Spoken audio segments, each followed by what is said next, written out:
رمضان عرفان رمضان عرفان رمضان عرفان رمضان عرفان رمضان عرفان رمضان. جی ناظرین السلام علیکم ورحمۃ اللہ وبرکاتہ. جیسے کہ ہماری گفتگو آپ سے بات کر رہے تھے کہ قرآن پاک کے حوالے سے ہماری گفتگو چل رہی تھی، تو علامہ محسن جلالی صاحب بہت ہی خوبصورت انداز کے اندر ماشاءاللہ قرآن پاک کے حوالے سے بات کر رہے تھے. رمضان اور قرآن کا بڑا گہرا تعلق یہ ہمیں سمجھا رہے تھے. جو ہے خدمت میں پیش کرتا ہوں کہ قبلہ قرآن ہے کیا. قرآن پاک کے حوالے سے آپ ذرا ہمیں ناظرین تک یہ پیغام دیتے ہیں ہم کہ ان کو پتہ ہو کہ قرآن کا مقصد کیا ہے، قرآن کا معنی کیا ہے، قرآن کا مفہوم کیا ہے. اکثر لوگ اس وجہ سے ان کو پتہ ہی نہیں ہے، بس سنتے ہیں قرآن پاک. بعض اوقات لوگ اتنے بے ادب ہو چکے ہیں، وہ یہ سمجھتے ہیں قرآن کتابوں کی بس ایک کتاب ہے. بلکہ یہاں جو ہے نا ایک شخص میرے پاس آیا تو میں بچوں کی کلاس لے رہا تھا، قرآن پاک یہ نہیں پڑھا رہا تھا بچوں کو، تو آ کے وہ کرسی کے اوپر بیٹھ گیا. تو میں نے اسے کہا کہ بھائی قرآن پاک بچے نیچے رکھ کے بیٹھے ہوئے ہیں، آپ کرسی پہ بیٹھے ہو. تو اسے مجھے کیا کہا، کہنے لگا قاری صاحب کیا ہو گیا، آپ کو پتہ ہی نہیں ہے. میں کہا کیا؟ کہتا جی ہے تو بس کتاب ہی. یعنی لوگوں کا یہ ذہن بن چکا ہے قرآن بس کتاب ہی ہے. جیسے عام کتاب اردو کی، انگلش کی، ریاضی کی کتاب کو لیا جاتا ہے، بس وہ یہ سمجھتی یہ بس عام کتاب ہے. تو ہمارے ناظرین کو یہ بتائیں کہ قرآن اور عام کتاب کے اندر کتنا فرق ہے. جی قبلہ آپ فرما رہے ہیں جی قرآن ہے کیا. جی قرآن میرے مصطفیٰ کی اداؤں کا نام. سبحان اللہ، بے شک یہ تو قرآن اس کی بات ہے. جی ماشاءاللہ اس کی بات جی ہے. قرآن میرے مصطفیٰ کی اداؤں کا نام ہے. بے شک. ادا کیا ہے؟ میرے مصطفیٰ چلتے ہیں تو قرآن بن جاتا ہے. سبحان اللہ سبحان اللہ. میرے مصطفیٰ بیٹھتے ہیں تو یہ ادا ہے. جی میرے مصطفیٰ کریم کا مسکرانا ادا ہے. سبحان اللہ. یعنی کہ یہ قرآن جو ہے یہ کملی والے کی اداؤں کا نام ہے. سبحان اللہ. میرے مصطفیٰ چلے تو رب نے قرآن بنا دیا. سبحان اللہ. میرے مصطفیٰ بیٹھے تو رب نے قرآن بنا دیا. میرے مصطفیٰ مسکرائے تو رب نے قرآن بنا دیا. سبحان اللہ. میرے مصطفیٰ آئے تو رب نے قرآن بنا دیا.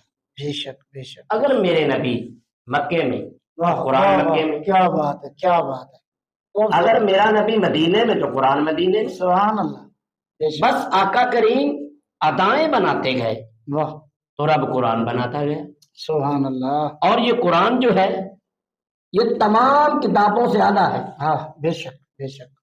جتنی بھی آسمانی کتابیں ہیں جی بالکل. اور یہ قرآن بھی کتاب ہے بے شک. لیکن یہ لا ریب کتاب ہے. لا رہے ہیں. واہ کیا بات ہے. ذالک الکتاب لا ریب فیہ. واہ واہ واہ واہ. یہ لا ریب کتاب ہے. اس میں کسی قسم کی کوئی شک و شبہ والی بات ہی نہیں ہے. بے شک بے شک. کوئی عیب بھی نہیں ہے. دنیا میں ہر چیز فنا ہے بے شک. لیکن قرآن پاک ہمیشہ کے لیے بقا ہے. سبحان اللہ. دنیا مٹ سکتی ہے، قرآن مٹ سکتا نہیں. چاند اور ستارے جو ہیں وہ پھوٹ سکتے ہیں، واہ. کائنات فنا ہو سکتی ہے، ہر چیز فنا ہو جانی ہے. ہر چیز فنا ہے لیکن قرآن ہمیشہ کے لیے بقا ہے. سبحان اللہ سبحان اللہ. تو میں عرض کر رہا تھا، گزارش کر رہا تھا کہ قبلہ قرآن مصطفیٰ کی اداؤں کا نام ہے. واہ واہ.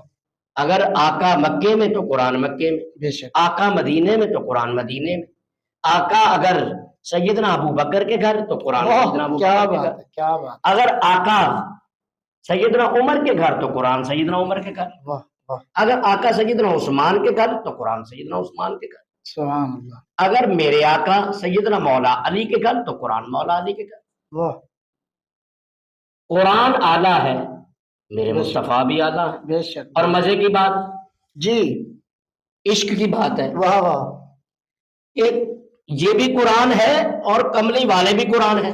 واہ واہ. صاحب قرآن. صاحب قرآن. قرآن صاحب قرآن. جی یہ خاموش قرآن ہے، واہ واہ واہ. وہ بولتے ہوئے قرآن ہے. سبحان اللہ. اس قرآن کو پڑھنا ثواب ہے، اس قرآن کو دیکھنا ثواب ہے. کیا بات ہے کیا بات. قبلہ اس قرآن کو پڑھنا ثواب ہے، بے شک بے شک. اس قرآن کو دیکھنا ثواب ہے. اس قرآن کی سطریں کالی ہیں ہائے ہائے ہائے. اور اس قرآن کی زلفیں کالی ہیں. سبحان اللہ. کیا کیا بات ہے. بہت خوب. اس قرآن کو پڑھنے والے قرآن کے قاری بن گئے، واہ. اس قرآن کو دیکھنے والے سیاحتی بن گئے. سبحان اللہ. اس قرآن کو پڑھنے والے خواجہ معین الدین چشتی بن گئے، بابا فرید بن گئے، غوث جلی بن گئے، پیر میرے علی بن گئے۔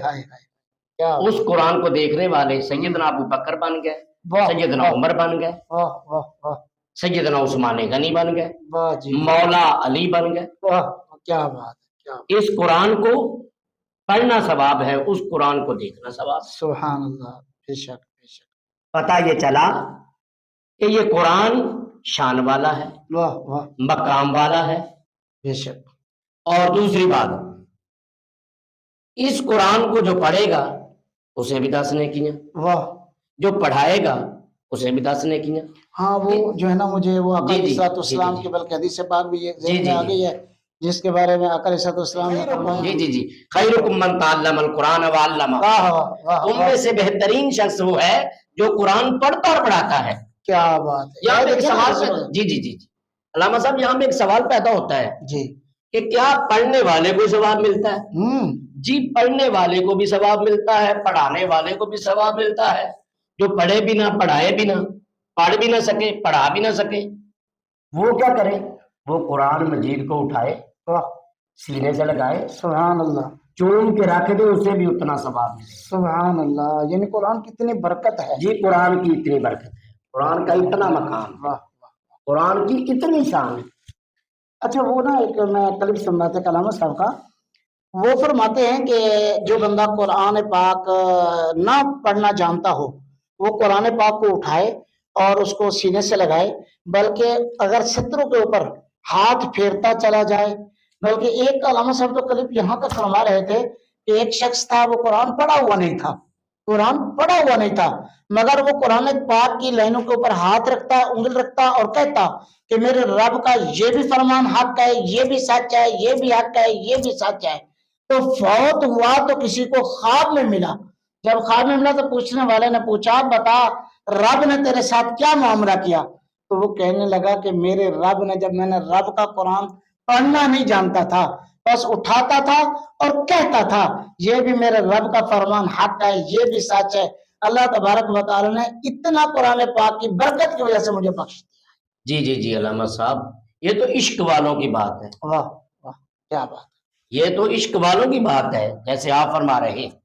لیکن اس قرآن کو اگر کوئی پڑھنا نہیں جانتا، پڑھانا نہیں جانتا، تو وہ قرآن پاک کو اٹھائے، کیونکہ اس کا عقیدہ یہ ہے، اس کا نظریہ یہ ہے کہ یہ اللہ کی لاریب کتاب ہے۔ بے شک بے شک، کیونکہ رب کائنات نے جب تمام نبیوں کو صحیفے پر کتابیں عطا فرمائی، جی جی، حضرت داؤد علیہ السلام کو زبور شریف عطا فرمائی، حضرت عیسیٰ علیہ السلام کو انجیل مقدس عطا فرمائی، بے شک، حضرت موسیٰ علیہ السلام کو تورات شریف عطا کیا فرمائی۔ بات، بے شک، رب کریم نے جب تمام نبیوں کو صحیفے اور کتابیں عطا فرمائی، واہ واہ، جی جی، تو فرمایا لے جاؤ، پڑھنا پڑھانا آپ کا کام ہے، اس کی حفاظت کرنا بھی آپ کا کام ہے۔ واہ واہ واہ، لیکن جب باری آئی سید سربراہ حامی بے کساں احمد مجتبیٰ جناب محمد مصطفیٰ صلی اللہ علیہ وسلم کی، تو رب کائنات نے تمام کتابوں کی سردار کتاب قرآن مجید محبوب علیہ السلام پر نازل فرما کے تحفہ عطا فرمایا۔ واہ واہ، فرمایا انا نحن نزلنا الذکر و انا لہ لحافظون، سبحان اللہ، بے شک یہ کتاب ہم نے ہی اتاری ہے، بے شک، محبوب لے جاؤ، پڑھنا پڑھانا آپ کا کام ہے، اس کی حفاظت کرنا ہمارا کام۔ سبحان اللہ، یعنی حفاظت کا ذمہ رب نے لے لیا۔ یہ حفاظت کا ذمہ رب ذوالجلال نے لیا۔ سبحان اللہ، سبحان اللہ، کیا شان ہے قرآن کی۔ جی جی، اور تمام دوسری جو کتابیں ہیں وہ بدلی جا چکی ہیں، انجیل شریف جو ہے انہوں نے بدل دی ہے، بالکل، لیکن قرآن مجید جو میں گزارش کر رہا تھا جی، کہ ہر چیز فنا ہے، قرآن پاک ہمیشہ کے لیے بقا ہے، ہائے ہائے، اور قیامت کی دیواروں تک یہ چیلنج ہے رب ذوالجلال کا۔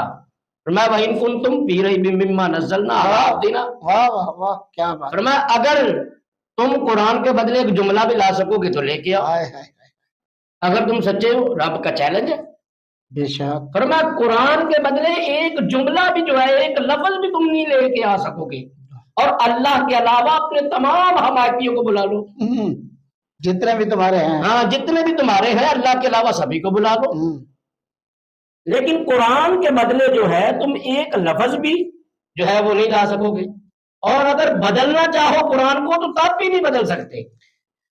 اچھا یہاں نا جی جی جی ایک مجھے بات یاد آ گئی، دوران طالب علمی نا ایک رسالہ شائع ہوتا تھا، اس رسالے کے اندر قرآن پاک کا جو تعلق ہے نا، تعلق کے حوالے سے بات ہو رہی تھی، جی اللہ تعالیٰ جی کی لا رہا ہے بے شک کتاب جی ہے، جی جی تو میں اس رسالے کے اندر میں نے پڑھا تھا، آج بھی مجھے وہ یاد ہے، اس کے ساتھ ایک واقعہ میں بالکل وہ جیسے کہتے ہیں آنکھوں دیکھا حال، جی وہ بھی انشاءاللہ میں بیان کرتا ہوں کہ اس کے رسالے کے اندر لکھا ہوا تھا، ایک حافظ قرآن تھا، جی جی ایک حافظ قرآن کو کوئی دل کا مسئلہ بنا تو اس کا دل بند ہو گیا، جی جی تو جب جو ہے نا ڈاکٹر آئے اس کا بائی پاس کیا تو اس کی زبان سے تلاوت قرآن جاری تھا، جی جی جی تلاوت قرآن سے زبان پر تھی، تو جب ڈاکٹروں نے اس کو بے ہوشی کے انجیکشن لگائے، یہ سارا کچھ کرنے کے بعد، جب مختصر کر رہا ہوں تو بڑا طویل میں لکھا تھا، تو بعد میں ان ڈاکٹروں نے سرچ کیا، پوچھا کہ ارے اس کی وجہ کیا ہے، تیری زبان پر کچھ تو پڑھ رہا تھا، تو چل رہا تھا، کیا تھا وہ؟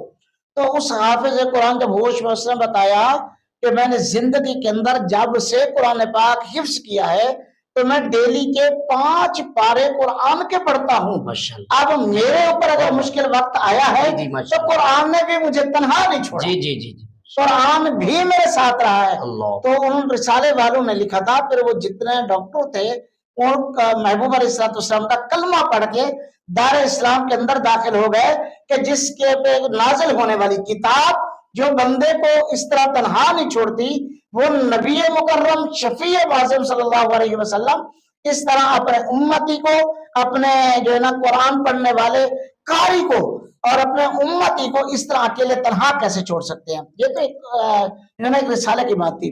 ہمارے یہاں دور کی بات نہیں، ایک ہاسپٹل میں گیا، ایک دوست ہیں ہمارے مفتی صاحب، ان کا ایکسیڈنٹ ہوا، جب ایکسیڈنٹ ہوا تو ان کی ٹانگ فریکچر ہو گئی، جب ٹانگ فریکچر ہوئی ہے نا تو اس کو آپریٹ کرنے لگے، جب اس کے لے جانے لگے آپریشن تھیٹر میں لے گئے تو ڈاکٹر نے اس کو جو ہے نا نشے کے انجیکشن دے دیے، اب جب انجیکشن دیے تو وہ نشے کی حالت میں سورت یاسین کی تلاوت کر رہا ہے، ماشاءاللہ جب اسے واپس لایا گیا ہمارے پاس، میں یہ آنکھوں دیکھی بات کر رہا ہوں، میں اپنے آنکھوں سے یہ جو ہے نا دیکھا ہے، کانوں سے سنا ہے، بے ہوشی کی حالت میں اسے ہوش نہیں تھا، جب اسے نیچے وارڈ میں شفٹ کیا تو تب بھی اس مفتی صاحب کی زبان پر رب کا کلام جاری تھا۔ جی ماشاءاللہ تو اس وجہ سے یعنی قرآن تنہا نہیں چھوڑتا اپنے پڑھنے والے کو، قرآن کے ساتھ کوئی لاؤ لگائے تو صحیح، کوئی محبت کرے تو صحیح قرآن کے ساتھ۔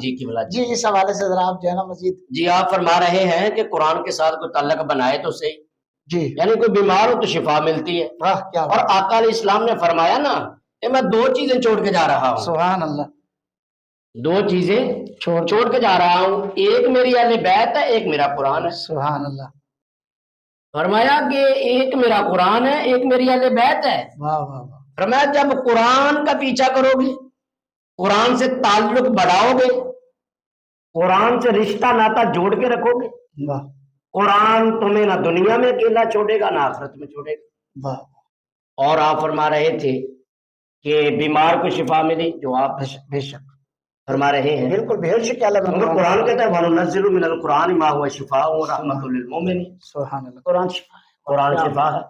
اور جو یہ کہتے ہیں کہ بیماریاں جان نہیں چھوڑتی، وہ قرآن پڑھے، بے شک بے شک سورت فاتحہ پڑھے، بے شک، پانی شریف کے اوپر دم کر کے، قرآن پڑھ کے، سورت فاتحہ پڑھ کے، اوپر آخر درود شریف پڑھ کے، جتنی مرتبہ 7 مرتبہ 11 مرتبہ جتنا بھی ہو سکے قرآن کو پڑھے، پڑھ کے پانی پر پھونک مار کے پانی کو دم کر کے وہ پی لے، انشاءاللہ شفا مل جائے گی۔ ماشاءاللہ۔ اور جی میں ناظرین کو یہ گزارش کرتا چلوں، بتاتا چلوں جی جی کہ جو یہ کہتے ہیں، شکایت کرتے ہیں، گلے کرتے ہیں، یہ گھریلو پریشانیاں، جی جھگڑے، مصیبتیں جان نہیں چھوڑتی، بے روزگاری جان نہیں چھوڑتی، وہ قرآن کی تلاوت کثرت سے کیا جائے۔ سبحان اللہ سبحان اللہ، بہت زبردست آپ نے جی قبلہ جو ہے نا آج کا یہ پروگرام بہترین کیا۔ ہم اپنے ناظرین کو یہ بتانا چاہتے ہیں، آج ہمارے معزز مہمان تھے خطیب اہل سنت شہزادہ اہل سنت حضرت علامہ مولانا محسن اسلام جلالی صاحب، ہم ان کا شکریہ ادا کرتے ہیں ہمارے پروگرام کے اندر آپ تشریف لائے، اور بالخصوص عرفان رمضان پوری ٹیم کا تہ دل سے ہم مشکور ہے، کیونکہ یہ ہمارے قرآن پاک کے حوالے سے، رمضان کے حوالے سے، مسائل کے حوالے سے، روحانی عملیات کے حوالے سے ہمارے ناظرین کو یہ پیغام دیتے رہتے ہیں، سناتے رہتے ہیں۔ اللہ تبارک و تعالیٰ ان کے اس پروگرام کو کامیابی عطا فرمائے۔ اللہ تبارک و تعالیٰ ان کی اور ان کی پوری ٹیم کی اللہ رمضان مبارک کی ببرکت ساتوں کے صدقے خیر فرمائے۔ انشاءاللہ اب ملیں گے نئے مہمان کے ساتھ انشاءاللہ